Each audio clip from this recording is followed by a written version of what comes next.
the humble watermelon. Most of us are used to cutting one of these babies up, just eating everything juicy and fruity inside, and then tossing away the rinds, right?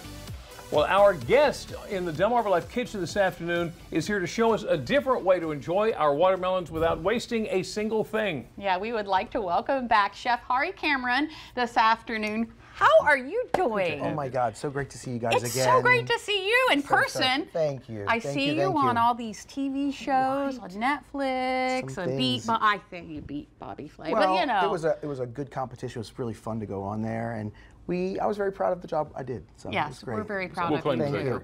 Thank you. So, but today we're talking about watermelon. Yeah. So what do you got here? So I was walking through Rehoboth Beach Farmers Market yesterday, and it's every Tuesday in Rehoboth, and right now the fruit is just so beautiful, and really July's National Watermelon Month. I thought we'd kind of highlight the watermelon. Of course, there's nothing wrong with eating a watermelon just like it is. I think there's not, I really like it with tahini. It gives it a little spice, a little bit of zing.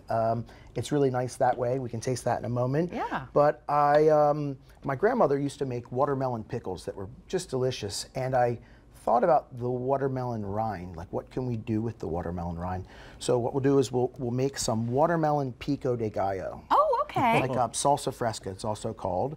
And instead of using tomatoes, we're going to use the actual watermelon rind. So what I'm going to have you do is we're going to add some jalapeno to the bowl. And this is all measured out? Yeah, this is all measured and ready to go. I'll cut the watermelon rind up. Okay.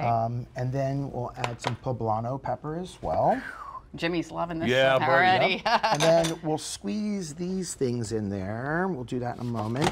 The other thing is you use salt to taste. You know, things need salt so that your mouth finds balance.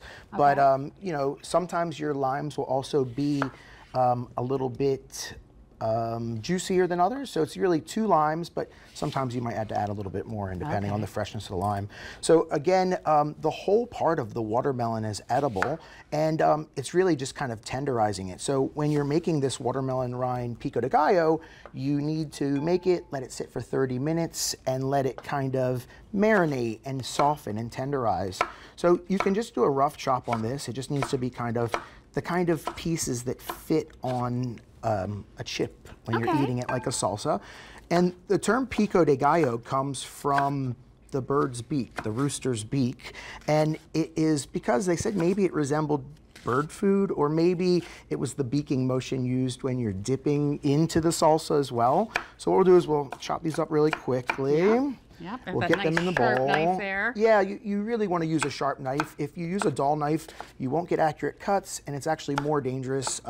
When you cut yourself, you'll bruise yourself as well, and you just want to cut it clean off if you're going to cut it so that it heals properly. If you're going to do it, you might as well do it right, right? Never launch down that adventurous topic of discussion. Well, really, you want to just make sure your knife is sharp so that it actually cuts nice through, it doesn't bounce off. So we're going to add this in here. I'm going to have you squeeze the limes in. Move my knife out of the way. And I'm just going to... Beautiful, squeeze it right in, yep. I don't have the greatest you're grip great. strength No, here. Like you're a good lime squeezer. I have one of those things that Those work too. You know, I think when you do lots of them, it's good to use a machine, but 2 of them, you got it. Okay. And the next thing we're going to add is a little bit of salt in. We add salt to taste. Again, it balances everything. It brings the flavor out. And we'll chop a little bit of cilantro in this as well. You know, we'll give you guys the recipe. And you can really measure with your heart on this one. I think that whatever ingredients you have, you can use. But I think it's one of these things where this isn't one of those super accurate recipes. This is one of the ones more that you need to kind of use what you have, use your sense of smell, use your sense of taste, kind of get in there. And so this is what it looks like. You let it marinate for 30 minutes. And then here's the finished product right here if you guys want to taste it. Do we want to taste it? Do we want to taste it? I think we do. I think Yeah. Give you a chip. You know, I have never heard that term before, and I think it's my new favorite, measure with your heart. I was just going to say the measure same with thing. your heart. You know, sometimes things just need to, you know, baking's very accurate if you're making sugar work and candy work. You know, I always have a gram scale. I always measure my recipes in a gram scale because if you want to cut a recipe up big or if you want to cut it down, you can easily measure it with grams. But you get a nice hit of lime, the cilantro. It's a little sweet, you know, from the watermelon. My chip broke. I'm not double dipping. No. We're all friends here. I It's am. all good. We're all friends here. So that's a great thing. Another thing that, you know, you peel the watermelon to use the rind, but the skins of the watermelon actually have a lot of really, really wonderful nutrition. They say it's as energizing as wheatgrass. So what you can do is you can actually put them in your blender with a little bit of water, puree them in your ice cube trays and add them to your smoothies in the morning. Or you'd also be able to, sometimes I make like watermelon skin vinaigrettes or oils that are bright green and really beautiful color, healthy and nutritious. What a great idea. Yeah. Do you guys like salt on your watermelons? I do. Yes. You have salt watermelon? Okay, would you like to try it with I would like to tahini? try it with this. Okay. Yeah, now tell me what that is again. So tahini is a Mexican seasoning, and it's really, really great. It has a really, really zippy flavor, which is wonderful. It has a nice acid it kind of has like citric acid, which is nice. Oh, there's a little bit of cilantro in here, but it's okay. We can have it, yeah. I'll just season it. I love the science of cooking. Oh, I like it because it has a nice spice. Thank you, sir. It's juicy, but so as I was going through the watermelon going through the farmer's market the other day, I got peaches, and these are Bennett Orchard's white peaches. And I want to gift them from you guys. Henry Bennett is my good friend, and he has such beautiful, he grows like 16 varieties throughout the summer. If you ever go to Lewis or Bethany or Rehoboth Farmer's Market, you'll see a beautiful line forming because his peaches are in such demand, and even if they're not available as much nationally, Henry grows them. He's got a beautiful and plentiful. Ari, you are the best. Awesome. Okay. You have loaded us up with so much, it's like trying to drink from a fire hose. Thank you for that. Yes, certainly. We're going to take a real quick break, and we're going to come back and do what? So in our next segment, we're going to make some gazpacho. It's a chilled soup, traditionally made with, this one's made with grapes and cucumbers. We're going to use the watermelon rind to make gazpacho. Delmarva Life, we'll be right back. Don't go anywhere.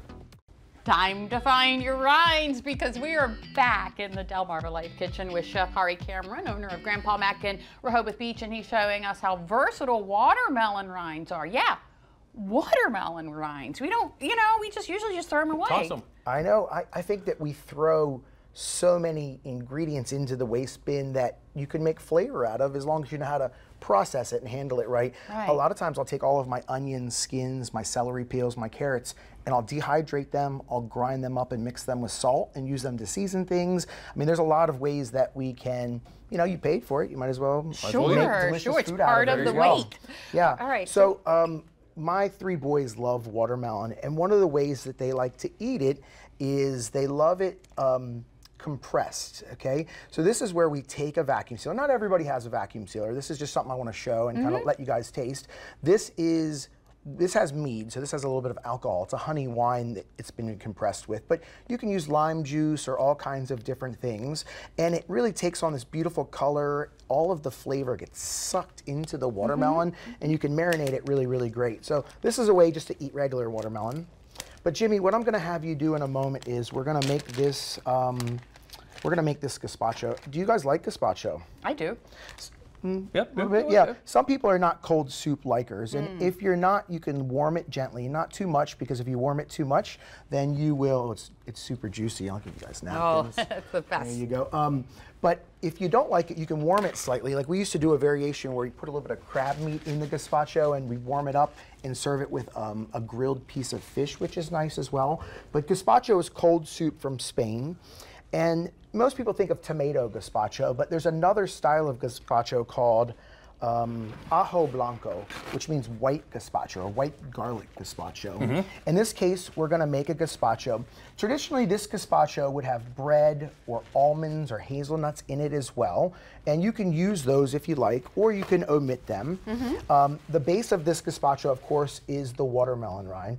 And when I take the watermelon, I cut the ends off, and then I use a peeler, and it's really easy to peel the skin off of it. So you can take the skin, save it for later, and then you have this beautiful piece to make watermelon jam, watermelon pickle, or watermelon gazpacho in this case. So when you're using a blender like this, a high-speed blender, you always want to put your liquid down first. Okay. Your liquid will create the vortex, which will allow all your chunky ingredients to go in. So this is sherry vinegar.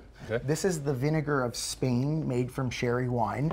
If you don't use sherry vinegar, if you don't have that, you can always use white distilled vinegar, cider vinegar, but that acid really helps give balance. It brightens it up. It makes it beautifully seasoned. Okay, and then the next thing we're gonna add a little bit of water to this, just to keep it a little bit loose and nice. Wonderful. We're gonna add some olive oil. This, because we're not cooking it, this is a really beautiful extra virgin olive oil. This olive oil is like bright green, has beautiful flavor. Okay, so the next thing we're gonna add is the garlic. This is 3 cloves of garlic. Add more or less depending on how spicy your garlic is. Right now, this summer cured garlic that you get has a beautiful, nice spice to it, a nice backbone. Okay, so the next thing we're gonna add is cucumber. You can also save your cucumber peels, and just as we use the watermelon peel, use the cucumber peels in different ways as well. Cucumber peels have like that bright green color. I love to puree them up and add them to ceviches. There's a ceviche called aguachile, which is made from the cucumber rinds and cucumber and other things, which is great. So, and then the last thing we're gonna add is the watermelon rind. All of these? Yeah, or just what'll fit? As much as will fit in. You can always add some more later, but this blender, it's good to have a high-speed blender. I also really like to use the blender poker, which if we need to use it, we will. This is a Breville blender. Breville Polyscience makes a really great blender. Vitamix makes a good one as well. So right now we haven't seasoned it with salt yet, but we will season it with salt in a moment to taste. You know, we don't want it to be too salty, but we want it to be nicely seasoned.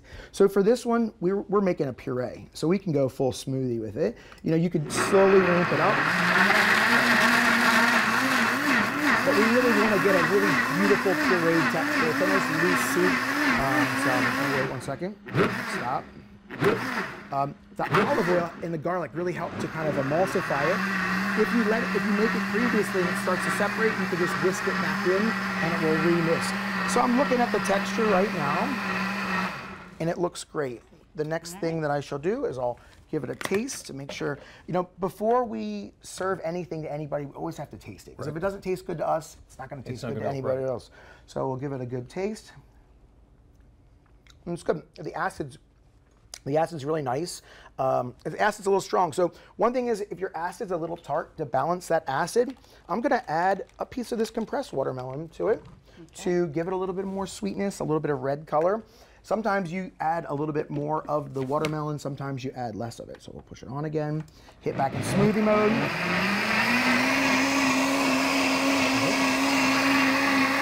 Just enough to push it in. All right. Next thing we'll do is we'll add a little salt.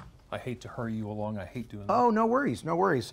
Let me just pray real quick. Okay, boom. Add the salt in. Okay. Beautiful. Oh, beautiful texture soup. Yeah, I love this chilled. You know, after you make it, put it in the refrigerator for a couple seconds. I imagine it melds the flavors together. Everything kind of blends in nicely. We'll add a pinch of salt on top. And this is a little bit of a Calabrian chili oil. We'll just finish with this. How does he do that so naturally? It looks I'd have it everywhere. Okay. All right. I know we're speeding now, but here, a quick taste. Chef Hari Cameron, thank you so much. It's wonderful when you come in. Thank you. Always a pleasure to be here. And Ooh. yeah, you know, it's tart. It's got sweetness. The garlic is not too pungent, but it had a little kick at the end. Yeah, a little bit of eat it with a salad on a hot day. That is amazing. This is great. Hari Cameron, thank you so much. Thank you. Thank you guys very much. Hope you come back again soon. Cheers. We'll be back. Yep. All right, and we will too. Stick around. Delmarva Life. Be right back.